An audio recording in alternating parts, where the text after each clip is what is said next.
From Content 360, this is the state of client acquisition. Welcome to the state of client acquisition. This is your host, Michael Bohannes. Today, I have something quite special for you. I have a part of a coaching call that I have done with one of my clients. She has graciously allowed me to share this part so you can hear her voice, but I'm going to keep her anonymous. Let's call her Jane. And in this coaching call, I have I believe, landed on quite an important insight, something that has been bugging Jane for a very long time. And it seems that on this call, we had something of a eureka moment for ourselves. At least I hope it's going to last. But for me, it was quite an interesting insight because it also talked about where I used to be and where I am now.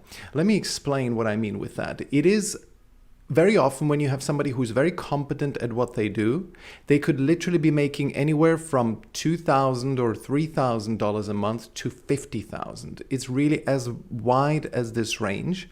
And the only difference is what product are they leading with? Like, what service are they leading with? What is the offer on the table?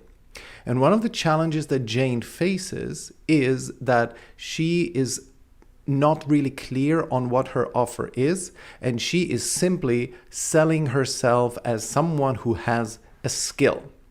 Now, in her case, it's all about presentation skills, public speaking, pitching. Okay, so this is the skill that she has. And the challenge that we have and that we've been working on for a while together is that she is simply offering this skill into the market and accepting a too wide variety of clients. Anybody paying from $97 for a 90-minute taster session to anyone who wants to pay a, let's say, $5,000 package. The problem is that if you're offering too many of these lower value piecemeal kind of deals, then you will have far fewer opportunities to present the $5,000 offer, and which is something that, because of all this work that Jane is doing in offering these kind of small piecemeal deals, she does not get enough time to develop her business so that she can sell those large deals. So I'm going to share this 6 or 7 minute clip from our coaching call so that you get a bit of an idea of how I run them. And then I'm going to share a couple extra thoughts. So let's look at that clip that I had with Jane. Where's this Venn diagram between what can be sold for 5K? What is worth enough that I could sell this for 5K for? And then what is the overlap between my existing skill set and potentially stuff that I could easily acquire, right? Like, good example, I'm not terribly good with tech. And so my email stuff, I had somebody help me with setting that up. Right. And so, but that is a minor detail. My existing skill set, when I look at the product that I could be selling, I know that I can work myself there to be able to sell that. Before 2019, which is when I met my mentor, Mark, I had your approach. I had I'm good at writing. I'm also good at like strategy, business strategy, and so on. So let me go out there and find people that I know, which were in my case, startups.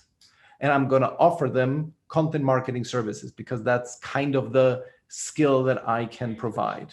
And I did well with it. There were good months and bad months, and I was able to perfectly feed myself. But then it was just patchy and a lot of work and no real progress there. So that's why I thought, okay, this product that my mentor Mark sells, which is essentially the same that I do now, I was thinking, could I do that? And I said, hell yeah, I could. And there's proof he's selling that, right? So it's proof that you can sell that. So I'm just gonna slightly tweak myself. And given my background, it's a credible story. Like, if I now started to teach yoga and mindfulness, it would not be a credible story. Right.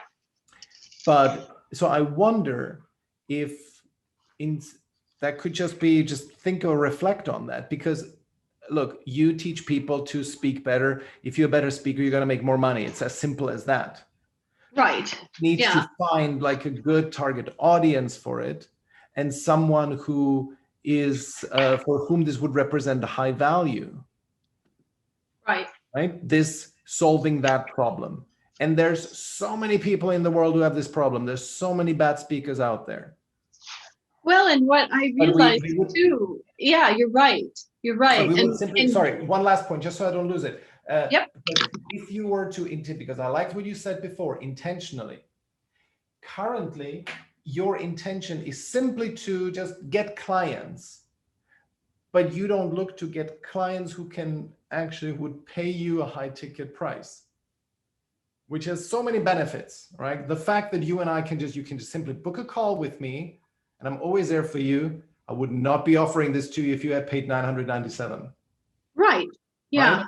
Similarly, you will be able to offer a much better service and value to them because it's a complex problem to solve. How you speak is a really complex thing, and there's a huge reward at the end of it. So if you, instead of you sort of putting the cart before the horse and saying, I want, or in this case, we want to phrase it positively, the horse before the cart, let's put the horse before the cart. The thing that's going to pull you is going to be the 5K offer. We need to create that.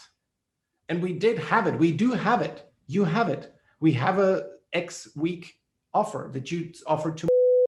Right. Yeah. It's just that you need to offer it to more people. Who will pay? Who will pay, of course. That's the really key thing, because that is and I'm really sorry but I'm kind of on a roll now. The who will pay, this is again the old mindset of, do they have money? No, but not who will, but who can. Yeah.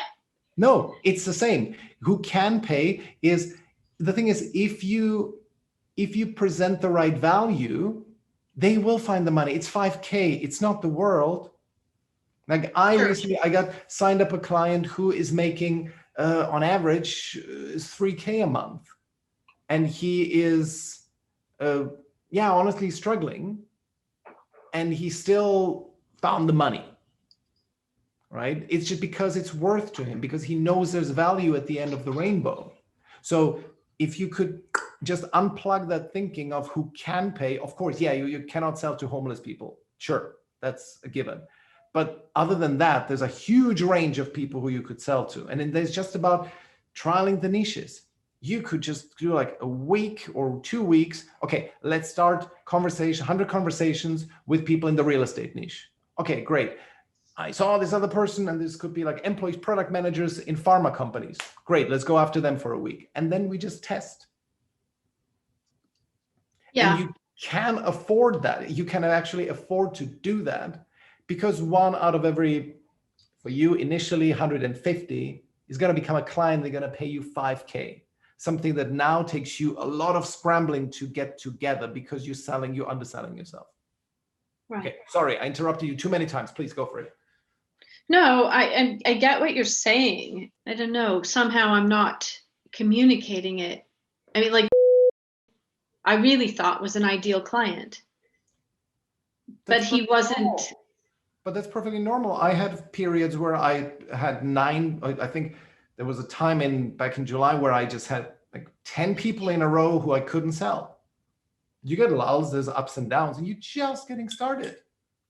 You don't have enough patience with yourself. You really, like, seriously, you need to have 30 calls before you reject an offer.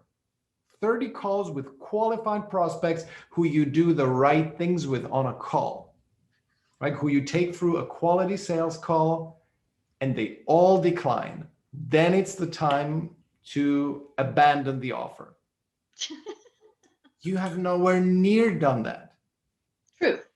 So I hope this was useful, so that you get a bit of an impression of what coaching with me is like. But much more importantly, think about, what are you leading with? Are you leading with a skill that you help people with?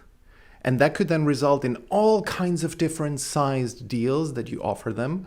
Or are you leading with a product, with a solution that will actually transform how they work, how they live? And I like to compare it to a mountain climber. when you are climbing a mountain, you are always, what you're doing is that you take the pickaxe, at least a cartoon mountain climber. I'm not a mountain climber, so I don't know exactly how that works, but I imagine it works like this, where you just take that pickaxe, you hack it into the mountain in front of you, and then you pull yourself upward.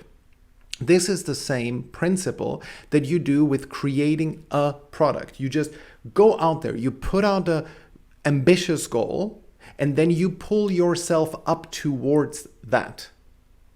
That is what I have done before. Up until 2019, I was essentially using the former model, the same model that Jane was using, where I had a skill, I was a good writer, and I understood a thing or two about internet marketing. So I was selling content marketing services.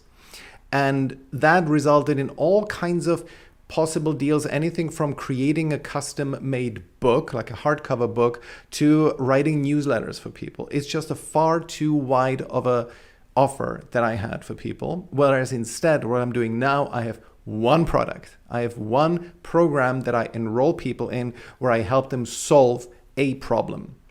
I help people solve two problems, one being that they can find clients mainly using LinkedIn. And the second problem is that they can scale themselves, they can productize their offering. But ultimately, it's pretty much the same offer, because even when you're productizing, the biggest challenge for you will not be creating the product, creating the processes. The biggest challenge is to get clients. So ultimately, even this offer boils down to client acquisition.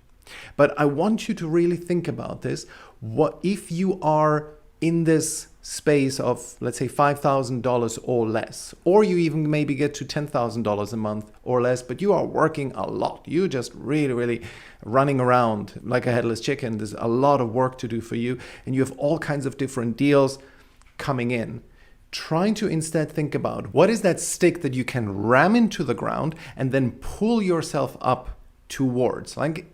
Use whichever analogy you want. But ultimately, you want to have one product or one solution that is pretty much uniformly priced. There can be a little upsells here and there, but that's it. And you solve a problem, a complex, valuable, if solved, problem for your audience.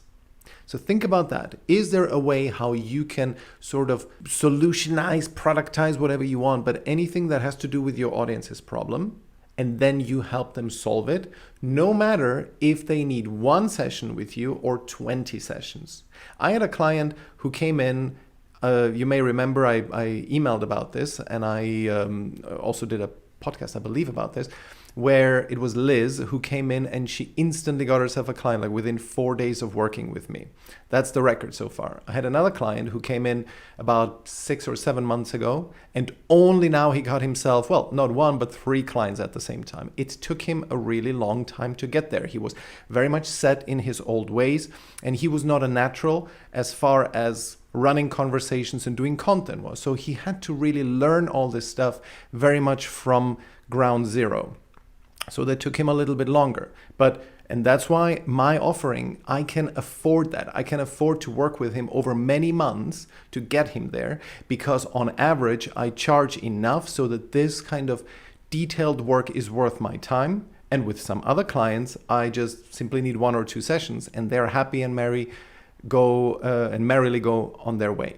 Okay, so I hope this was useful. Trying to think about what kind of solution you can present to your audience, and you can then work your way up there. Like when you hack that pickaxe into the face of the mountain and then you pull yourself upwards, it's exactly the same when you have an offer and you don't have everything figured out yet. Like when I started the Alpha Lead Academy, at the time it was called the LinkedIn Bootcamp, I did not know everything. There was no way I could have. Right? I just had started. And for example, especially as far as on the technical side is concerned, I, for example, did not know how to run an email outbound campaign. Right? And so that is something that I know now, but it took me a while to get there. And so I kind of worked my way up there, but I was dedicated to helping my clients overcome their challenges. And I knew that when they came in, that they knew significantly less than I knew. And that's all I needed. I didn't need to be the best in the world at it. I just needed to know and be really confident that I can help them figure this stuff out. And final point here, and this is something we also covered with Jane on our call, the final point is that you also need to give the offer time to prove itself, meaning you need at least 30 calls, at least 20, but 30 would be better, where you actually have qualified people on the phone, where you sell them this high ticket solution. And if only if in these 30 calls you don't get a single close, then it is time to abandon the offer. Then you're really doing something wrong. But what Jane was doing is that she had one potential client on the phone who came in to her via contacts, and she presented him the offer. He did not buy, which discouraged her from going out into the market again. And that cannot happen. You need to, once you have an offer hypothesis formulated, you need to run it past 30 qualified people on a sales call where you do everything right, the majority of things right. You don't botch the call. And only if really you get 30 no's, then it is time to abandon the offer. Okay, so that is my message to you this time. Create an offer that you then focus on exclusively and sell it to 30 people. So you get out of this rut of selling yourself, of underselling yourself and selling yourself short. The State of Client Acquisition is a Content 360 production. Music by Gavin Knox-Grand. To sign up for alerts and to submit written and audio questions, go to stateofclientacquisition.com. I'll talk to you in the next episode.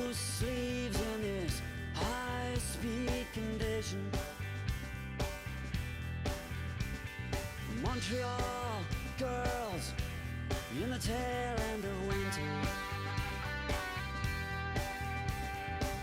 Caffeine burns, wide awake dreams and color. Blood on my hands in this open heart journey. And infinite numbers, rapid fire across the country. We slide tonight, and the light on the ocean so bright. With my eyes closed, we slide tonight. Yeah.